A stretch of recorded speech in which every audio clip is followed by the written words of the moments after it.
Hello everyone and welcome back to my channel Lorix. Today we are going to start a new topic under Indian Contract Act, that is Contract of Guarantee.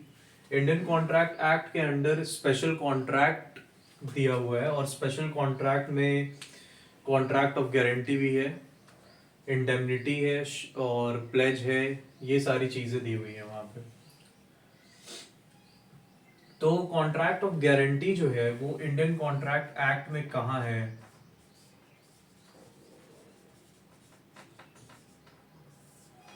Contract of guarantee आपका section 126 से लेकर 147 तक given है under Indian contract act 1872।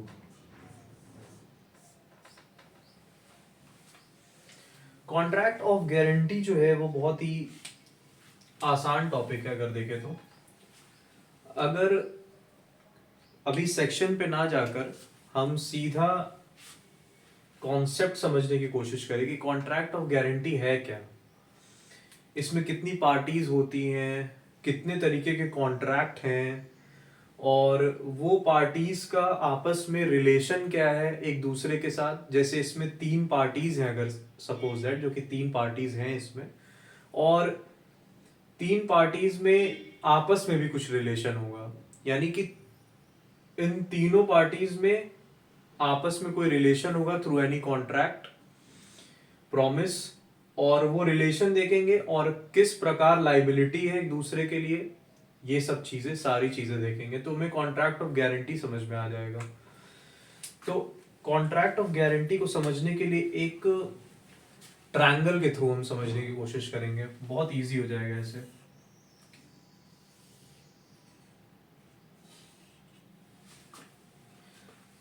ये है आपका contract of guarantee, ठीक है। इसमें जो है 3 पार्टीज हैं, क्रेडिटर, प्रिंसिपल डेटर और श्योरिटी। यानी कि एक बात तो हमें ये समझ में आ गई कि ये इसमें ट्राई पार्टी होंगी, यानी कि 3 पार्टी होगी, 3 पार्टीज। अब जो है यहां पे एक इंपॉर्टेंट चीज क्या देखना है यहां पे, कि इस कॉन्ट्रैक्ट ऑफ गारंटी में होता क्या है। कॉन्ट्रैक्ट ऑफ गारंटी कौन कर रहा है और किसके साथ कौन सा कॉन्ट्रैक्ट हो रहा है, ये देखना यहाँ पे जरूरी है। क्योंकि इस कंडीशन में यहां पर इस कॉन्ट्रैक्ट का नेचर क्या है, इस कॉन्ट्रैक्ट का नेचर जो बताया गया वो है ट्राई पार्टीड कॉन्ट्रैक्ट।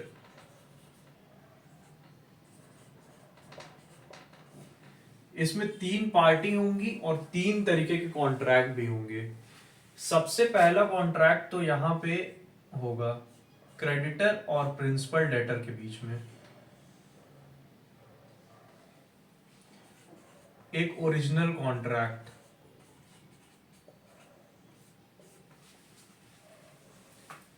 क्रेडिटर और प्रिंसिपल डेटर के बीच में ओरिजिनल कॉन्ट्रैक्ट होगा। प्रिंसिपल डेटर और श्योरिटी के बीच में आपका इम्प्लाइड कॉन्ट्रैक्ट होगा।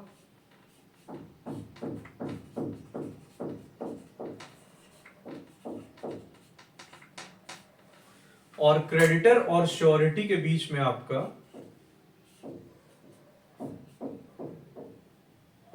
कॉन्ट्रैक्ट ऑफ गारंटी होगा।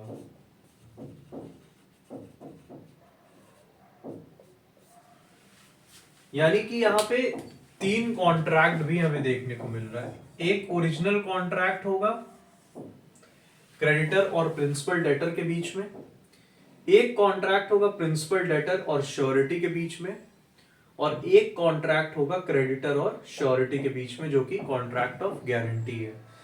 तो अब यहां पे इसमें होता क्या है ये देखते हैं कि इस कॉन्ट्रैक्ट ऑफ गारंटी में होता क्या है।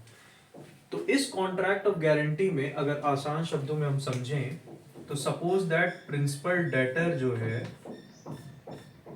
वो कुछ डेप्ट ले लेता है क्रेडिटर से।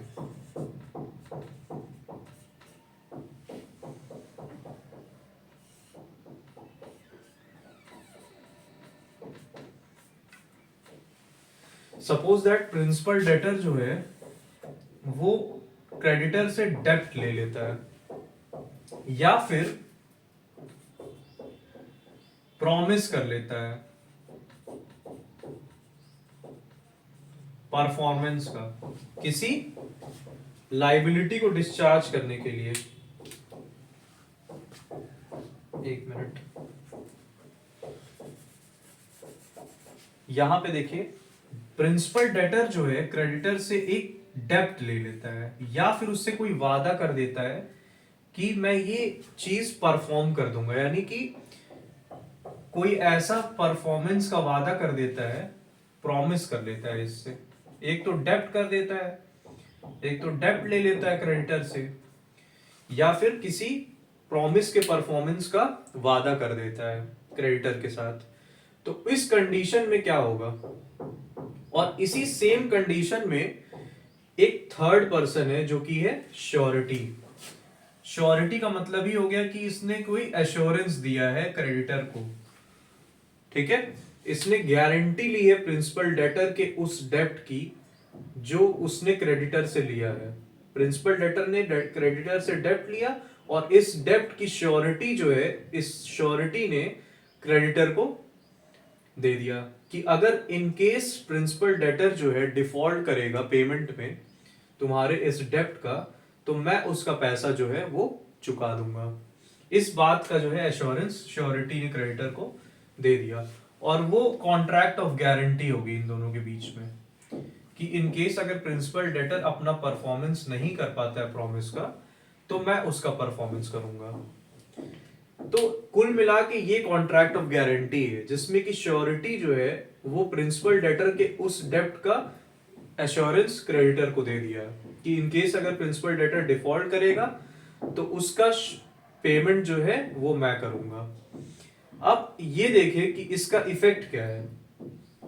इन दोनों के बीच में एक कॉन्ट्रैक्ट दिखा हमें, ओरिजिनल कॉन्ट्रैक्ट, क्रेडिटर और प्रिंसिपल डेटर के बीच में एक ओरिजिनल कॉन्ट्रैक्ट होना जरूरी है, यानी कि डेप्ट कोई लिया हो या फिर किसी परफॉर्मेंस प्रॉमिस के परफॉर्मेंस का वादा किया हो।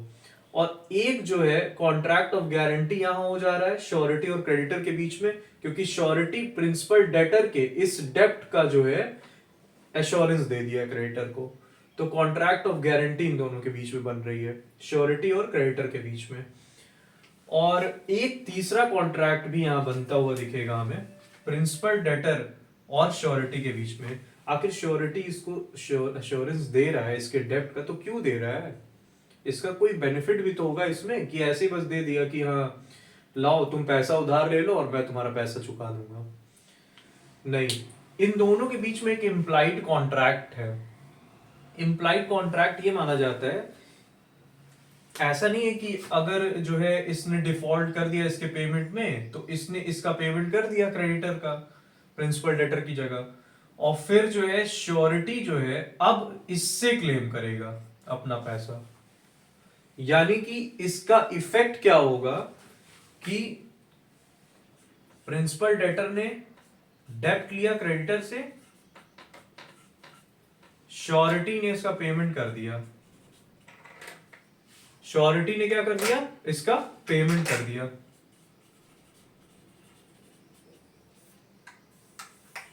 प्रिंसिपल डेटर ने क्रेडिटर से डेप्ट लिया और श्योरिटी ने उसका पेमेंट कर दिया।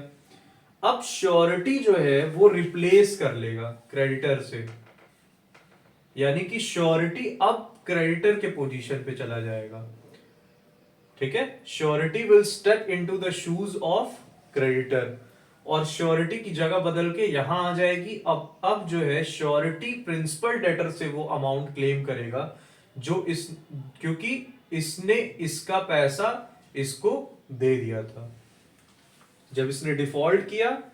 तो अब क्या हुआ, इसका इफेक्ट, कॉन्ट्रैक्ट ऑफ गारंटी का इफेक्ट क्या हुआ कि प्रिंसिपल डेटर ने जो अमाउंट क्रेडिटर से लिया था उसमें देने में उसने डिफॉल्ट कर दिया और श्योरिटी ने इसका पेमेंट इसको चुका दिया। अब श्योरिटी इसकी जगह पे शिफ्ट कर जाएगा, जाके क्रेडिटर की जगह पे चला जाएगा, और क्रेडिटर के जगह पे जाने के बाद अब जो कि श्योरिटी और प्रिंसिपल डेटर के बीच में इम्प्लाइड कॉन्ट्रैक्ट था, और इसके डिफॉल्ट करने के बाद अब ये यहां गया और इसने जो है अब ये जो है इससे क्लेम करेगा अपना अमाउंट जो उसने चुकाया है। तो यही कॉन्ट्रैक्ट ऑफ गारंटी है सिंपलेस्ट फॉर्म में। अगर हम देखें तो बहुत आसान है, 3 पार्टी होती हैं, 3 कॉन्ट्रैक्ट होते हैं। अगर मैं अब ब्रीफ कर दूं आपको एंड में, 3 पार्टी हैं और 3 कॉन्ट्रैक्ट हैं। पहला कॉन्ट्रैक्ट है क्रेडिटर और प्रिंसिपल डेटर के बीच में, जो कि ओरिजिनल कॉन्ट्रैक्ट है, बिना उसके काम नहीं होगा। यानी कि प्रिंसिपल डेटर ने कोई डेब्ट लिया हो क्रेडिटर से, या फिर किसी भी प्रॉमिस को परफॉर्मेंस करने का वादा किया हो, ठीक है। और उसके बाद क्या होगा, यहाँ पे श्योरिटी और प्रिंसिपल डेटर के बीच में इम्प्लाइड कॉन्ट्रैक्ट होगा कि मैं तुम्हारा पेमेंट जो है कर दूंगा अगर तुम डिफॉल्ट करते हो। ये आपस में इन दोनों का कॉन्ट्रैक्ट है। क्रेडिटर और श्योरिटी के बीच में कॉन्ट्रैक्ट ऑफ गारंटी है कि अगर इन केस प्रिंसिपल डेटर डेब्ट जो लिया है उसका डिफॉल्ट कर देता है पेमेंट करने में, तो मैं उसकी जगह उसका पेमेंट कर दूंगा। उसका इफेक्ट क्या होगा, तो इफेक्ट ये होगा कि श्योरिटी जो है अब क्रेडिटर के पोजीशन पे जाकर बैठ जाएगा, और अब श्योरिटी की ये ड्यूटी या श्योरिटी की प्रिंसिपल डेटर की लाइबिलिटी हो जाएगी श्योरिटी के अगेंस्ट। यानी कि श्योरिटी अब क्रेडिटर के स्पॉट पे चला गया और श्योरिटी जो है अब प्रिंसिपल डेटर से वो अपना अमाउंट क्लेम कर लेगा। जो भी इन दोनों के बीच में इम्प्लाइड कॉन्ट्रैक्ट हुआ होगा उसके अकॉर्डिंग श्योरिटी को उसके पैसे वापस मिल जाएंगे। तो यही कुल मिला के कॉन्ट्रैक्ट ऑफ गारंटी है। अब अगर सेक्शन 126 को देखें तो और क्लियर हो जाए सेंटेंस के फॉर्मेशन में। अगर हम देखें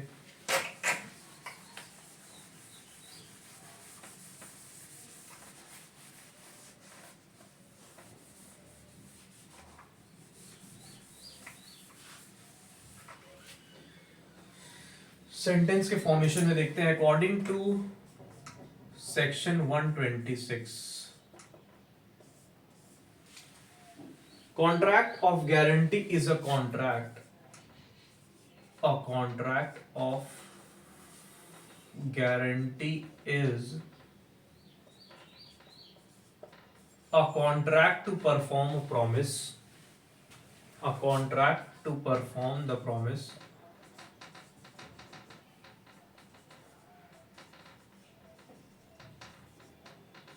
or to discharge the liability.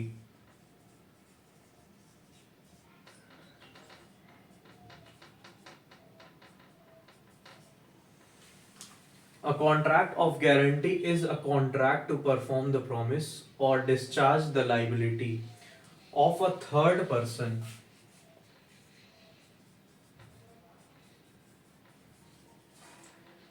in case of his default. वही जो हमने समझा वहां पे वो सेंटेंस के फॉर्मेशन में सेक्शन 126 को अगर हम ब्रेक डाउन करें तो उसमें यही चीज लिखा हुआ है कि कॉन्ट्रैक्ट ऑफ गारंटी क्या है। तो कॉन्ट्रैक्ट ऑफ गारंटी एक प्रॉमिस का परफॉर्मेंस है या फिर किसी भी लाइबिलिटी का डिस्चार्ज करना है, और ये प्रॉमिस किया किसने है और ये लाइबिलिटी ली किसने है। तो ये लाइबिलिटी एक थर्ड पर्सन ने ली है, ठीक है। यानी कि कॉन्ट्रैक्ट ऑफ गारंटी हो किसके बीच में रहा था, अगर हम ट्रायंगल को याद करें तो क्रेडिटर और श्योरिटी के बीच में हो रहा था। और थर्ड पर्सन यहाँ पे कौन है, तो थर्ड पर्सन यहाँ पे प्रिंसिपल डेटर है, और उसने लोन लिया है, उसने डेब्ट लिया है, उसने जो है परफॉर्मेंस करने का वादा किया है, ठीक है। और वो थर्ड पर्सन जो प्रिंसिपल डेटर है उसने डिफॉल्ट कर दिया पेमेंट करने में या प्रॉमिस का परफॉर्मेंस करने में, तब उस कंडीशन में कॉन्ट्रैक्ट ऑफ गारंटी अप्लाई होगी। यानी कि तब जो है श्योरिटी जो है प्रिंसिपल डेटर का वो प्रॉमिस का परफॉर्मेंस करेगा या फिर उसकी लाइबिलिटी का डिस्चार्ज करेगा, एज द केस में बी। और उसके बाद उसका इफेक्ट क्या होगा, इफेक्ट ये होगा कि surety will step into the shoes of creditor, surety will replace the creditor, और after that surety will recover the amount from principal debtor. यानी कि श्योरिटी फिर क्रेडिटर के प्लेस पे चला जाएगा। तो कॉन्ट्रैक्ट ऑफ गारंटी का अगर हम बेसिक कॉन्सेप्ट देखें तो यही है, इसमें 3 पार्टी हैं, 3 कॉन्ट्रैक्ट हैं, और हमें ये समझ में आ गया कि कॉन्ट्रैक्ट ऑफ गारंटी है क्या। तो इसका नेचर भी समझ में आ गया कि ट्राई पार्टी कॉन्ट्रैक्ट है और इसमें 3 कॉन्ट्रैक्ट होते हैं, 3 पार्टी होती है। तो आई थिंक इतना आपको क्लियर हो गया। अब नेक्स्ट लेक्चर में जो है हम कॉन्ट्रैक्ट ऑफ गारंटी को आगे देखेंगे, थोड़े बहुत और टॉपिक्स इसमें, और फिर आगे चल के हम इंडेमनिटी को देखेंगे। अगला टॉपिक जो है कॉन्ट्रैक्ट ऑफ इंडेमनिटी देखेंगे इसमें। आई थिंक आप सबको जो है समझ में आया होगा जो भी कुछ यहाँ पे मैंने डिस्कस किया है। Thank you and keep supporting.